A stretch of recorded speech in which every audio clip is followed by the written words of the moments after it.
Atualmente, o impulso, num caso como este, seria fazer um apelo veemente.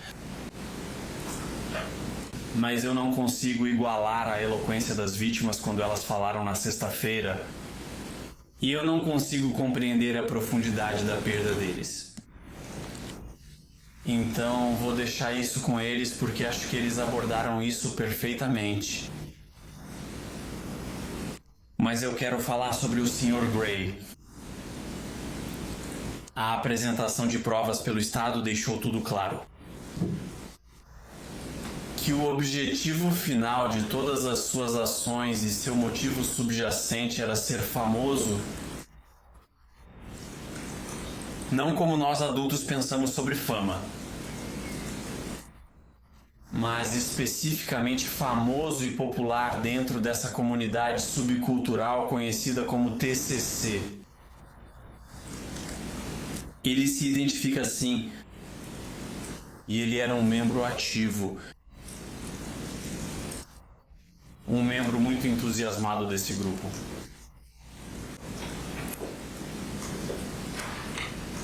E quando esse caso aconteceu, ao analisá-lo da perspectiva de um adulto, e a investigação pegou Colt bem naquele momento. E então, rapidamente, nos dias seguintes, começou a perceber a culpa do pai dele. Eu meio que deixei de lado pensar sobre Colt. E à medida que o caso do pai avançava, eu foquei mais no pai e no que ele estava fazendo. E só depois daquele julgamento, quando pensamos sobre esse julgamento e esta audiência de sentença, foi que comecei a voltar para o que estava na mente de Colt. E eu sempre presumi que ele era só um garoto que teve uma criação ruim, acabou envolvido nessa adoração de atiradores escolares. E então ele foi lá e cometeu esse ato horrível. E eu só presumi que a reação dele foi: meu Deus, o que foi que eu fiz? E só neste verão, quando comecei a investigar o que Colt estava pensando, percebi que o horror do que aconteceu nem é o fim da história. Porque o tiroteio não foi a culminação do plano. O tiroteio foi apenas uma das etapas do plano. O plano era alcançar fama definitiva e vitalícia dentro do TCC.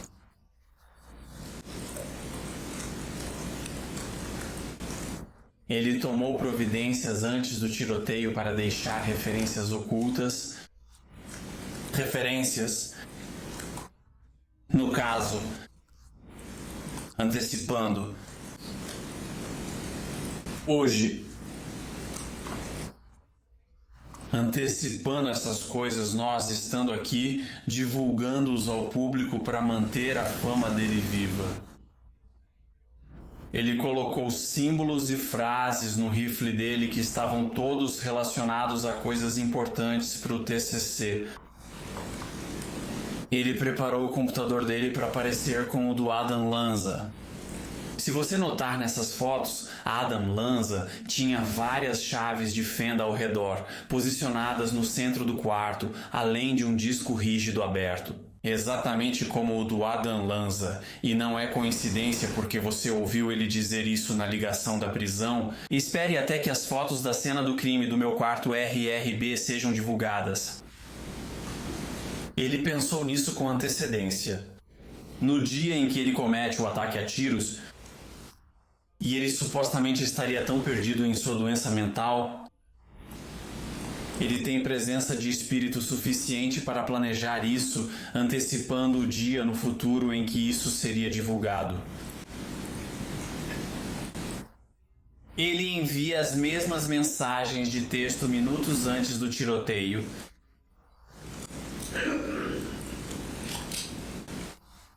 Que Nicholas Cruz enviou minutos antes do tiroteio dele. Esta não é uma pessoa que está tendo algum tipo de colapso emocional incontrolável. Ele ainda está calculando até o exato momento do tiroteio. Ele coloca seu caderno na mesa para ser encontrado com todas aquelas referências ocultas, fazendo referência a Nicholas Cruz, Adam Lanza, James Holmes, porque ele sabe que eles serão divulgados no julgamento dele. E então o tiroteio começou, o próximo passo no plano mestre dele.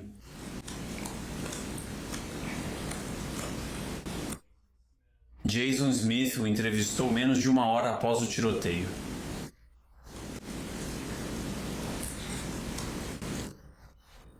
E ele continua. Ele tem a presença de espírito menos de 1 hora após o tiroteio para colocar mais pistas, mais referências dentro daquela entrevista. As luvas roxas, ele deve ter dito a palavra roxo 5 ou 6 vezes.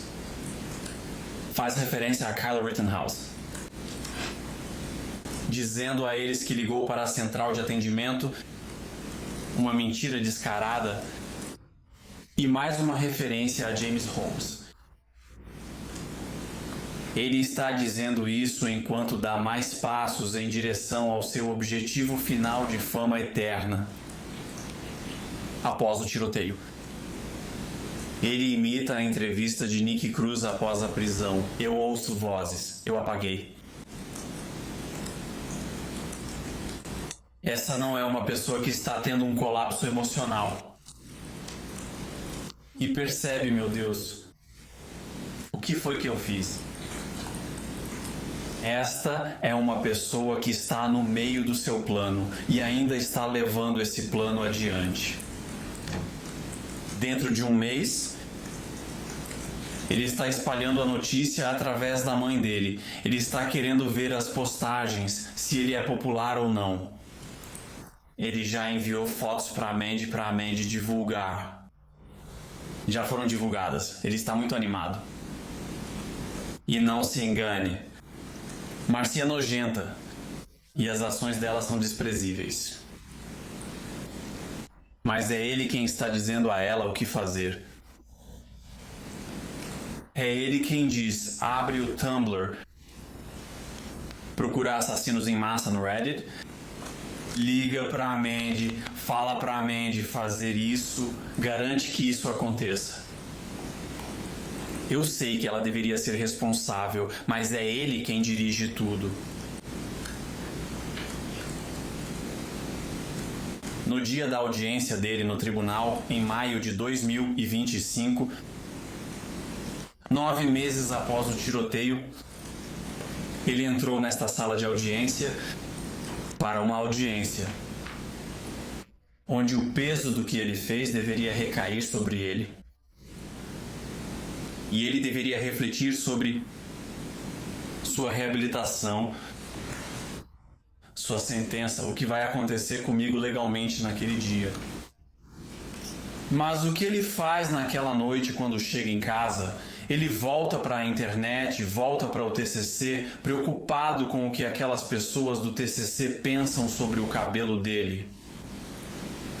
Ele diz, espalhem a notícia. Vou deixar meu cabelo crescer porque gostaram dele mais comprido.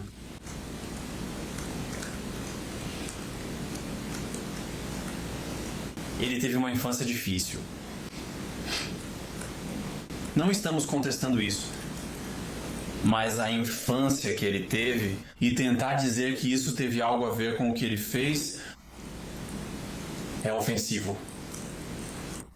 Para as milhares de crianças na Geórgia que são realmente brutalizadas todos os anos. Sei que ele teve uma infância difícil, mas como disse, os defeitos. Neste tribunal já vimos coisas muito piores.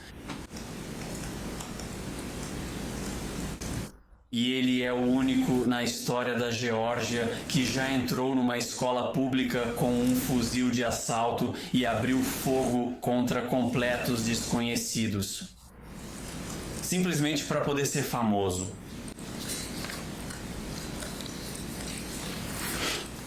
Isso não é fácil, meritíssimo.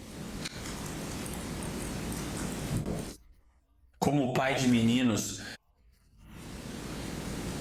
Eu entendo completamente o que o Dr. Richards disse. Jovens de 14 anos ainda estão em formação, ainda não são quem vão se tornar. Eu concordo totalmente com isso e entendo isso. Mas não vimos nenhuma evidência de que ele tenha qualquer capacidade de desenvolver uma consciência. Ou qualquer capacidade de realmente valorizar a vida humana.